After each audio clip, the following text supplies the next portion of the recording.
رسمة الشفايف دي انا عايزة اعملها واجربها بقالي فترة.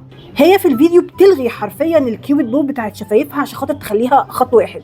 مش محتاجه اوصف لكم شكل شفايفي عامل ازاي، انا شفايفي مش خط واحد، هنا كده عامله زي ما يكون يعني قلب. فدايما بحددها بالليب لاينر او حتى بالليبستيك علشان خاطر التحديده دي تبان. النهارده بقى انا هعمل حاجه مختلفه، النهارده انا عايزه اجرب ان انا الغي الحته دي زي ما هي عملت في الفيديو واشوف شكلها عليا يبقى عامل ازاي. واحسن لون يبين لنا الموضوع دوت هو اللون الاحمر طبعا. ده الليب لاينر بتاع بيرلز بيوتي، من احلى الليب لاينرز اللي انا استخدمتها الفتره اللي فاتت. هدى بيوتي هم يعني مش محتاجين يا جماعه تشتروا هدى بيوتي، وده موجود في السوق عندنا. الدرجه اسمها كيلر كوين وهي درجه لونها احمر كده تحفه. تعالوا كده نجرب سوا. في الاول هرسم شفايفي عادي جدا وهحددها بالتحديده اللي انا بعملها دايما.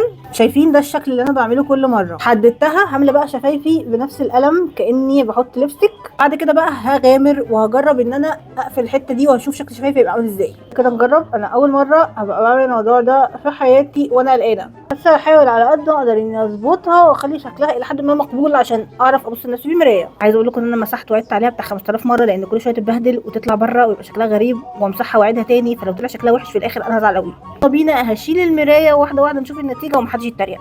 3 2 1.